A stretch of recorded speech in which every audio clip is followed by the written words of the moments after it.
Attention! Diamond Dogs! Even with Skullface dead, our brothers are unavenged.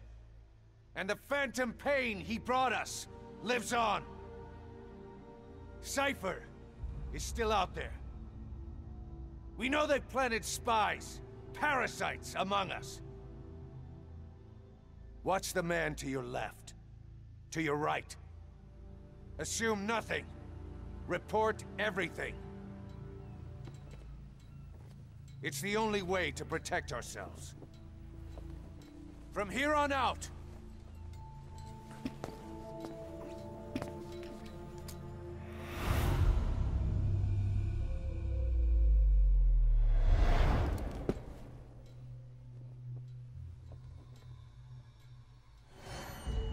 you will be my eyes.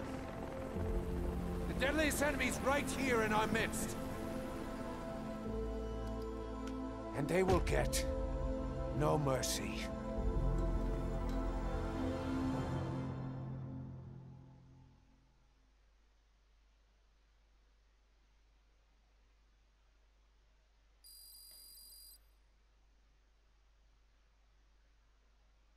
Unit function added.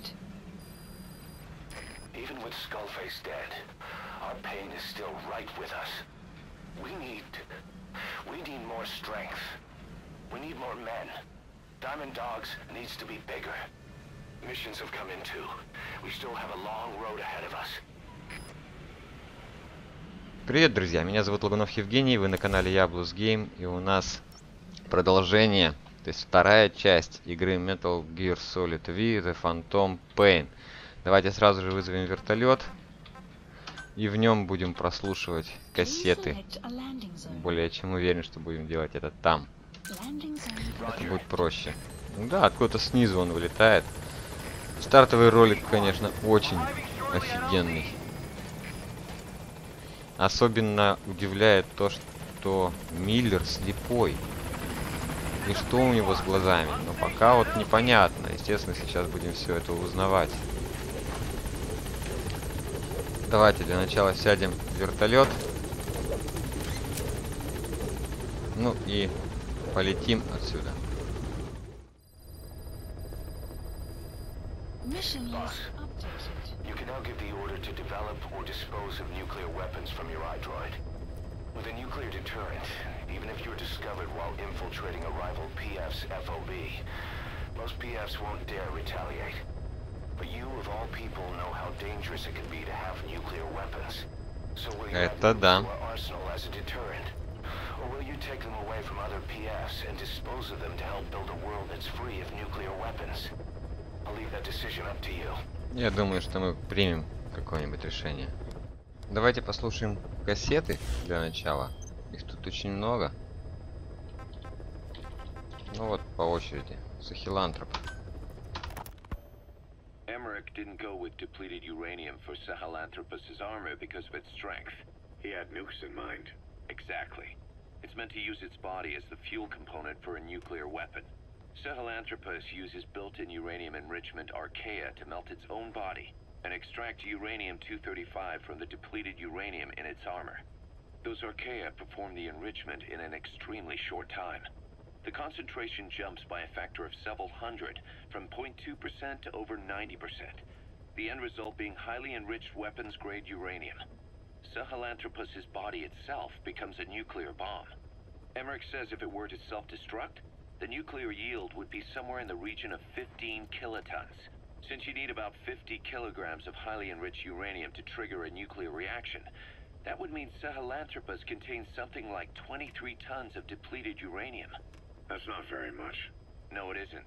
That's about what you'd expect to find in a main battle tank's armor. The point is, it can be transported anywhere, even use its conventional weaponry on the battlefield, and the international community will never suspect a thing. Нифига себе подвинул обычного танка. Большой танк получается. I just received word from the R&D team and the transport team out of Afghanistan. They finished installing Sahelanthropus on the base. It's ours now. All right. Don't let any of the staff touch that thing. Especially Emmerich. Of course. That guy's crush on Sahelanthropus is beyond a joke. Guess he really wants to see his tech stand on its own two legs this time. That's not gonna happen. I know it. So you've got no plans to make it operational again? Damn right. Boss, I want to hear it straight from you. Hear what? What the hell do you want with that thing? The drive is busted. It's not like it has a nuke on board. Even if the metallic archaea could turn it into a nuclear weapon, all it can do is self-destruct. Sahelanthropus just isn't a weapon anymore. It'll draw unwanted attention without even being a deterrent. I know. The weapon's development strut sank 2 feet under that thing's weight. That's 1 year's drop in a single night.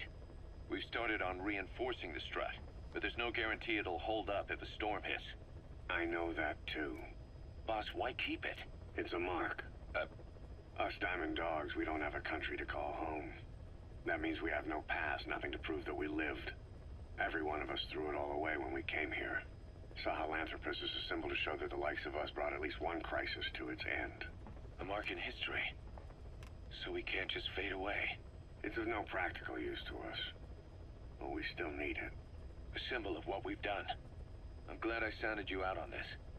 Snake, on behalf of all of us, I want to thank you. I don't need gratitude. I need security. Keep Emmerich away from that thing. Roger that. Да, я бы тоже его не подпускал. Вообще ему не доверяю. Ладно. You said that the nuke Skullface was trying to spread around the world were equipped with a failsafe. Something that could shut them down at will. His will. Quite so. After all, he needed a guarantee that a buyer wouldn't simply turn the weapons back on him. So how can they be stopped? The criticality trigger, that is, the detonator, is a complete black box design. Any attempt to dismantle it causes it to melt in seconds, using the corroding archaea. The design ensures that no detonation is possible unless he disengages the lock. So he had a way to disengage it remotely. Precisely. The client simply presses a button. At that moment, the detonator begins transmission with a surveillance satellite. The satellite reports to him how the client is trying to use the nuke. If he does not object, the lock is disengaged.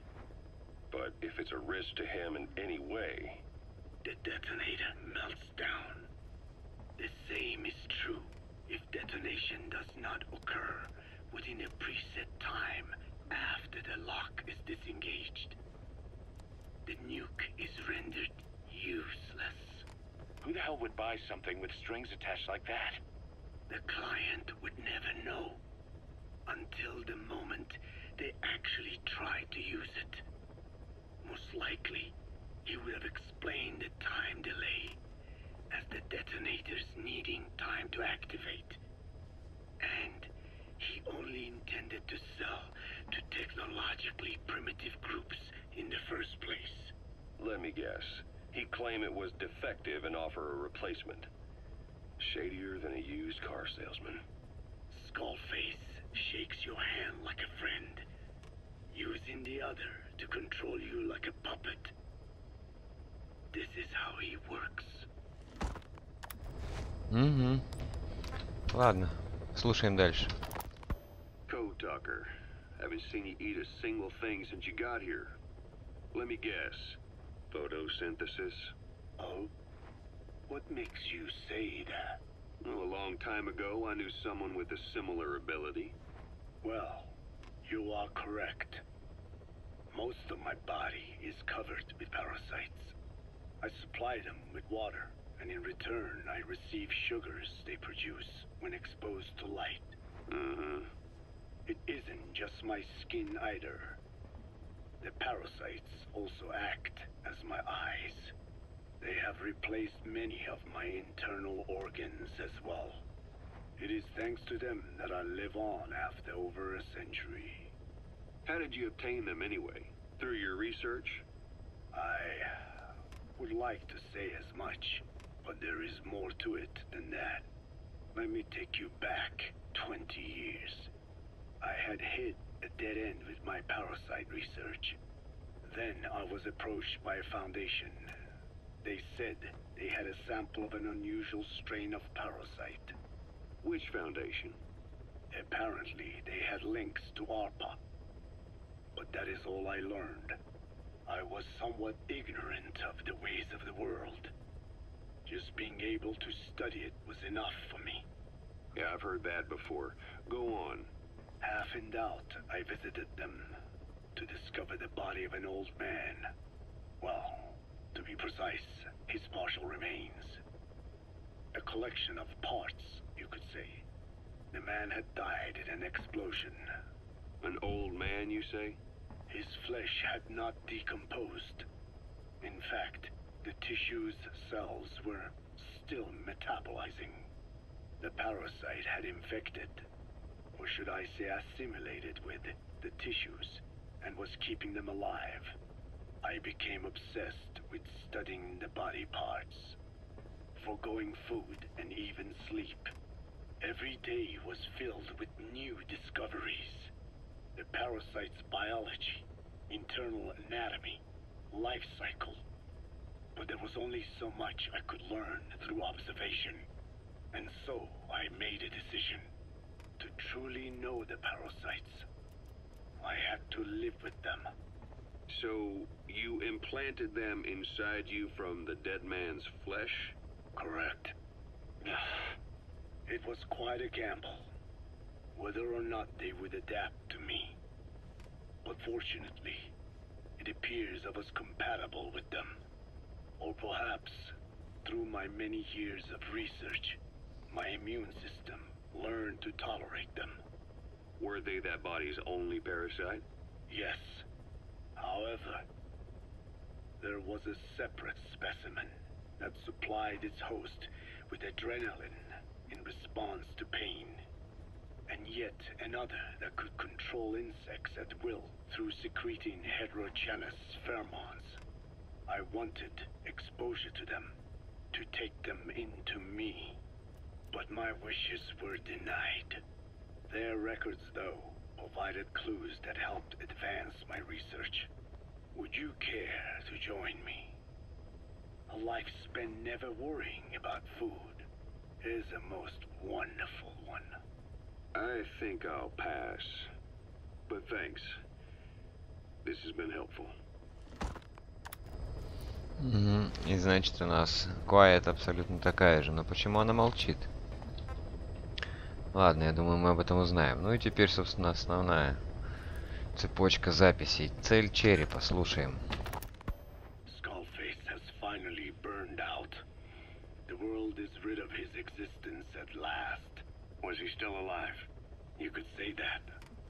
But you could also say he'd been dead for decades. What's that supposed to mean? Biologically speaking, it's hard to say how much was his life. Side effects from the treatment? No, the primary effect. Keeping a dying host alive as long as possible. That is the whole point. But in the end, he grew too dependent on his children. As if he had any other way to keep on living. He first underwent parasite therapy before the Soviet Union became his home. His body was horribly burned. Fire washed across his thin young frame and stole his skin and his throat, even his lungs. Only through repeated therapies could the parasites keep him alive. Most of his life became something the parasites gave to him. And then he lost the ability to die. That is correct. The parasites live on past the host's death, still aiding cell composition. At that stage, there is no way to extract them from the host cells. There is no way of knowing when the last cell of Skullface's body would die. The only choice was to burn the whole thing. And his children, along with it. And I am one to talk. When my life is snuffed out, I expect you to treat my body the same way. And when I burn, I will truly be one with my children for the first time. You say there were 3 English vocal parasites. According to Skullface, yeah. Skullface had 2 of the English strain with him. You burned both of them. There was an oil fire. I tossed him in. So that just leaves 1. And you tell me Skullface said he used it. He said it was very close to me. Very close.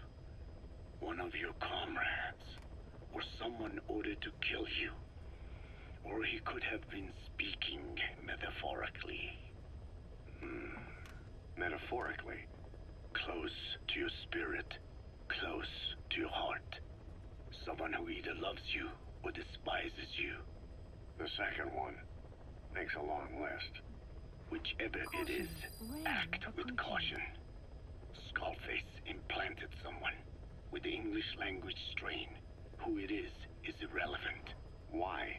I tell you what Skullface really meant. Very close to you means you will be exposed. All the infected here have been given the Wolbachia. Even if the vocal cord parasites infect them now, they cannot reproduce. But if there's a different host among us, host to the English strain. If that were the case, we'd see the symptoms. What about the non-English speakers? We have plenty of those, but the staff use English as a common language.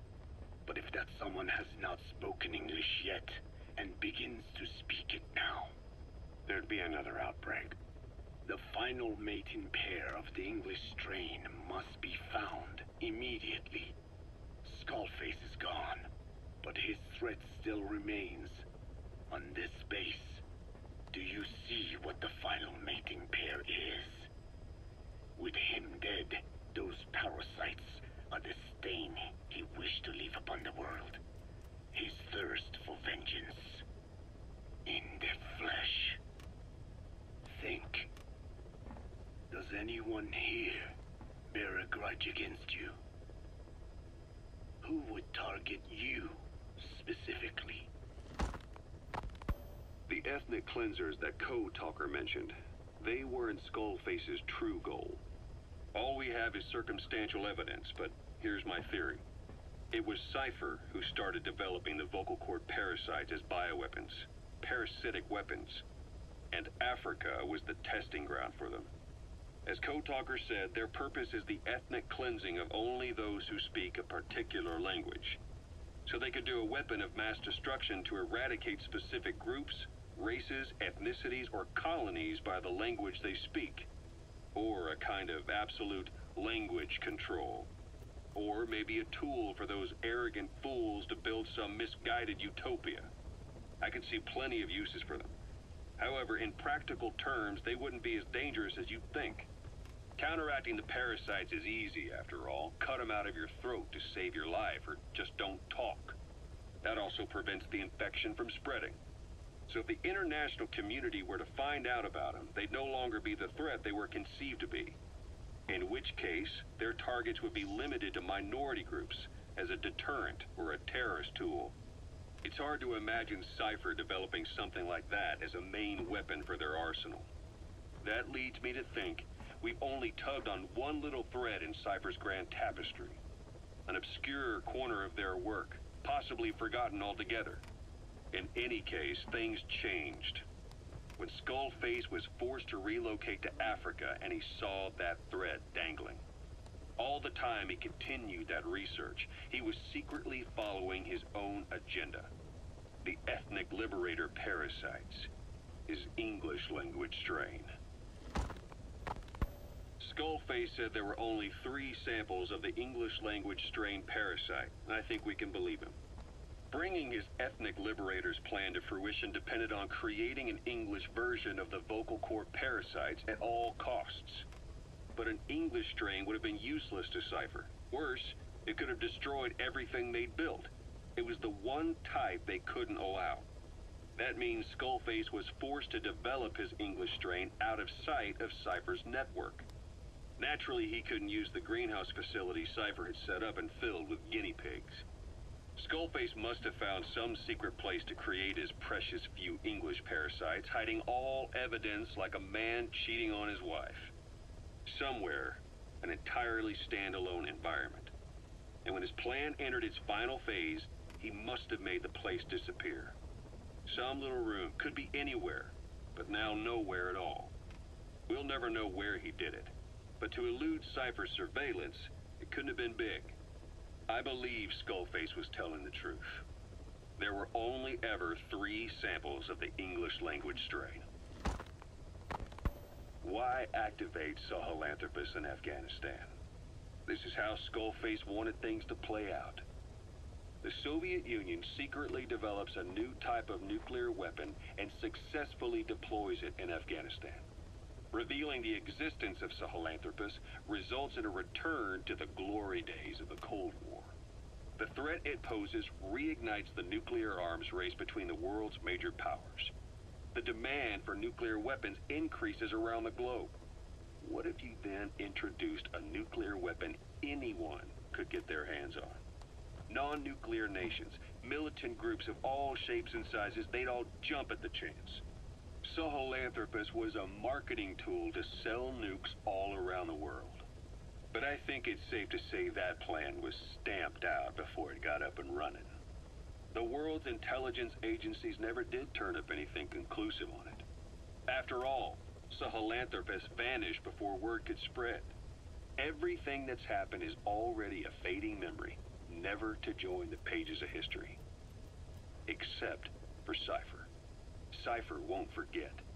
They'll already be working on something, quietly, beneath the surface. They'll use the pieces of data scraped together from this incident to build their own bipedal weapon. It'll take them a long time to complete it, but for now, the greed sector have found their new life's work. We'll have to be ready too.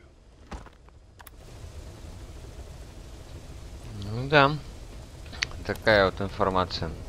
Ладно, давайте глянем.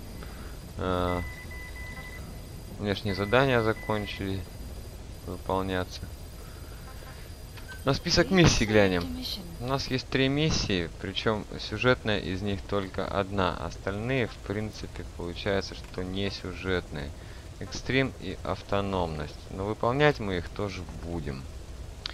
Но на каждую миссию отдельная серия будет, ребята. Ну, да, как-то так. Что еще мы здесь можем посмотреть? Опять же, отправить людей на задание. Ну, вот, давай сюда. Пусть идут, ребята.